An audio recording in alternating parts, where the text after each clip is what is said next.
Hello there, thanks for tuning into this video. And if you clicked on this video, you don't fish a lot of double nymph setups because you're tired of getting tangled up.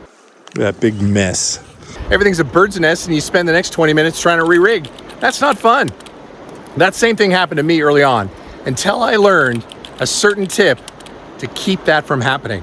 And let's go over that today. And if you're new to this sport, consider joining my membership. If you join my membership, I'm gonna send you some cool stuff, one of which, well, 3 of which are documents to help you catch more fish, whether you're in a river or in a lake.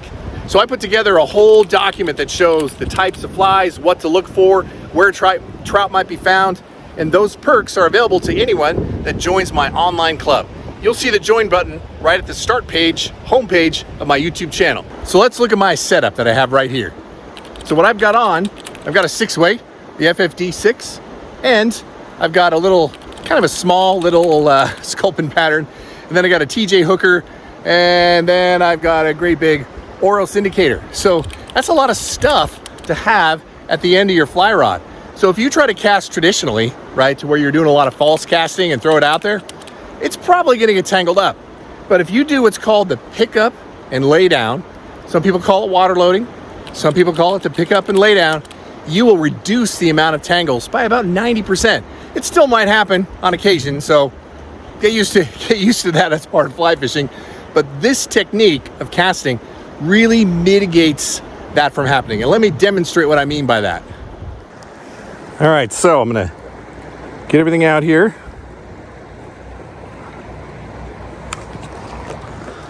See, I've got 3 things, right? I've got an indicator, and I've got a fly, and then I've got another fly trailing. So I got 3 things.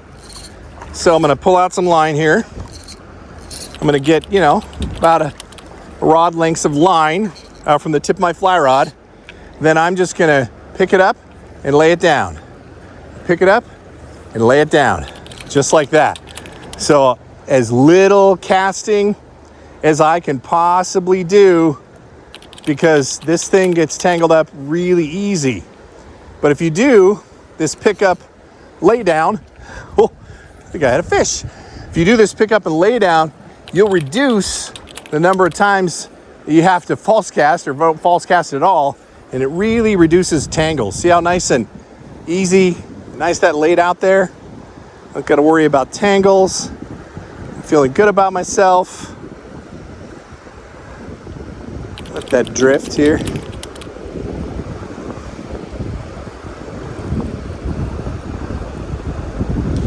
All right, so let's do it again. All right, so I'm gonna pick it up and lay it down. I'm gonna pick it up and lay it down again. Just like that. See how I cast? Probably 25, 30 feet there. With very little effort, didn't do any false casting. So I reduced the chances of getting tangled up here. Let's try that again. All right, so now I'm gonna pick it up, lay it down, and I'm gonna pick it up and lay it down. Oh, there we go. It's a nice fish too. Oh, please. Don't say it, right?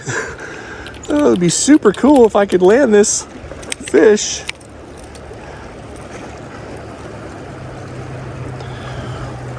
Yeah, that's a good one. Oh, yeah. Oh, that's a beaut.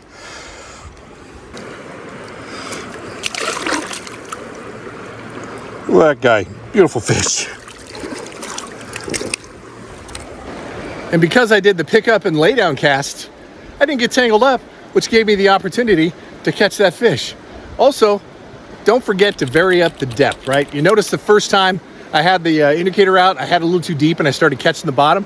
Well, I brought it up a foot and guess what? Found a fish. So there's a little pro tip for you in this tutorial.